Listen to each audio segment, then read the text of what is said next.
I'm Elliott Forrest from WQXR, and welcome once again to another Artist Check-In. Joining me from Paris is the French pianist Alexandre Kantorow, who just won the Gilmore Artist Award. Congratulations to you.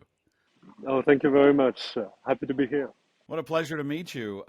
You've been on a bit of a winning streak. We'll get to the Tchaikovsky competition in just a moment, but I understand Pierre, the head of the Gilmore organization out in the Midwest in Michigan, came to have lunch with you in Italy. You didn't know why. Tell me Oh, about it that was lunch. very special. My agent just said we were having lunch with someone and just before a concert in Italy in Torino, and yes, this Pierre arrives, introduces himself, and he starts very slowly talking about why he was here and saying, yeah, he heard me in concerts. He's working for the Gilmore Award. I'm very ashamed to say at the time, it didn't ring a bell exactly.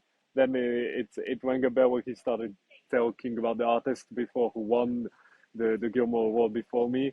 And then it clicked. It was kind of ice breaking. It was really the sort of realization coming from dropping from the sky, and to know how much time and commitment the whole committee spent on checking on my concerts everywhere in Europe, even in the States, and to know that this was really long time process, and dropping everything on in just a few seconds. That was really something.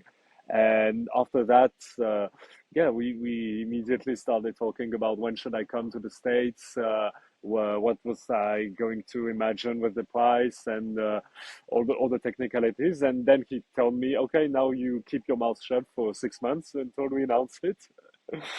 And then just go to Kalamazoo and we'll make the big announcement. So yeah, it was a whole big process. For those who don't know, the Gilmore Prize is not a playing competition like the Tchaikovsky. As you just laid out, you had no idea you were even being watched or considered. And then they watch some people, in this case you, and then they let you know. And as you indicated, it comes with a hefty cash prize as well. I mean, you could buy a car if you wanted, but they sort of like it when you take on a project you've been thinking about. You don't have to commit or anything, but I'm just curious. Are you thinking about what you might do with the prize? Yeah, there was a few projects that I maybe wanted to split this money for. There was the idea of commissioning a modern concerto. That would be something that I would enjoy.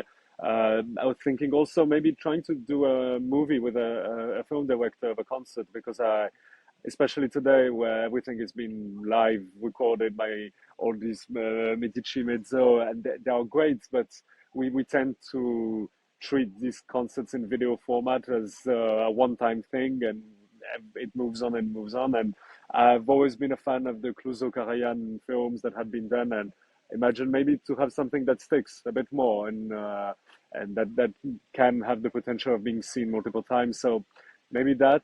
And finally, I was also thinking of a place to work in Paris, having a studio so that I can work day and night, because Paris is a very cramped city with a lot of neighbors who don't like music, especially if you are on weekends or on stuff like that. So maybe, yeah, I'm thinking about all these three. So, speaking of which, tell us where you are right now and what you're up to this week. You're on the streets of Paris, right? I'm in the streets of Paris. I just got home from Berlin.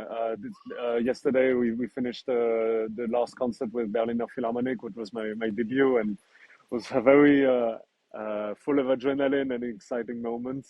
And I just got back today, and we are in the middle of Paris, Place des Vosges, which is a very central landmark in the neighborhood of Le Marais, which is one of the famous arrondissements of Paris.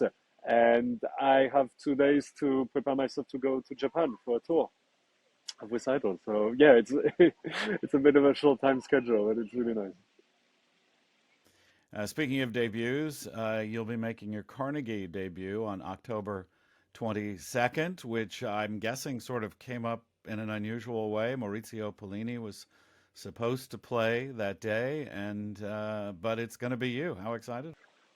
For enormously. It's a very symbolic thing, especially for pianists to have the recital in the big hall of Carnegie.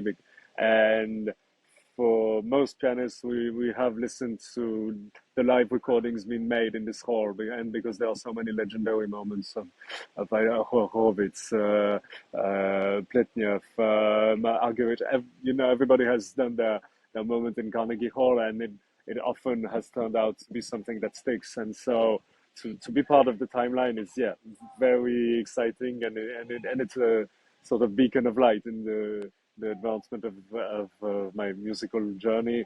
So yes, I'm preparing myself in Japan. I'm going to play the program of the Carnegie Hall in a lot of different places, so that I have time to process the works again, to build an interpretation over days. And so I'm yeah, very curious and very excited about that.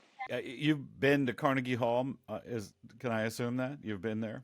I've been once to play after the Tchaikovsky competition in the small hall. It was Gergiev who was presenting us, and then I've been only once to listen a concert actually on that moment.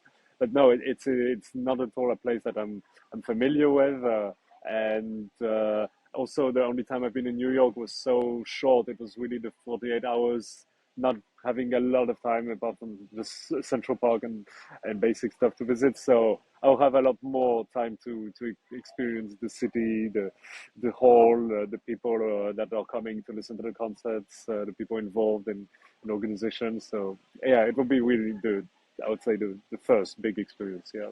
The Tchaikovsky competition, this was 4 years ago. You kind of took everything.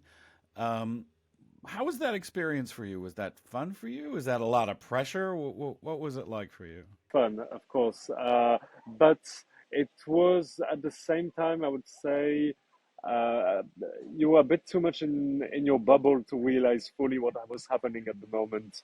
Uh, what was amazing was the fact that there was also in a legendary hall, and that's something that I get very excited about. It's to have a hall full of history, full of ghosts from the past, and the Moscow Conservatory Hall was one of them.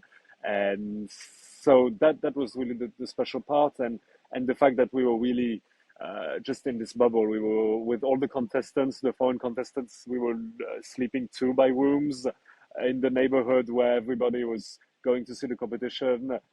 So not a lot of exterior contact, and it was even after the prize announcement, it was so short and everything moved so fast after that. We didn't have time to go home. I was immediately on tour doing the gala concerts and to have 1 month of tour.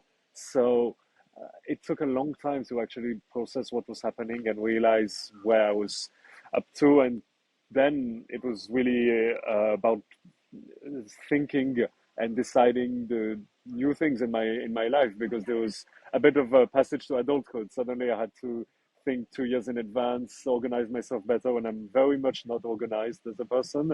So yeah, it was a big turning point in my life, of course. Yeah, I was going to ask about that. I mean, in our own memory and history books, when we look at, what the Tchaikovsky competition did for Van Cliburn, among others.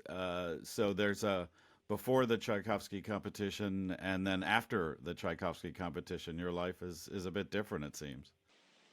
Yes, very much so. I mean, uh, on a sort of logical point, COVID made this whole process have a bit of a time stop, so that I had 1 year that was crazy after the competition, and then COVID happened, and the only bright side I can find was it showed me a sort of trailer or a little teaser of what was up to come, so that I can prepare myself better for when COVID stopped and we could take back our musical life. And yeah, I can see that as a bit of a trial. And now yeah, after 4 years after, I think I'm finally slowly, now I can say, getting used to this new life and have a bit more sort of anchor in the ground and solidity.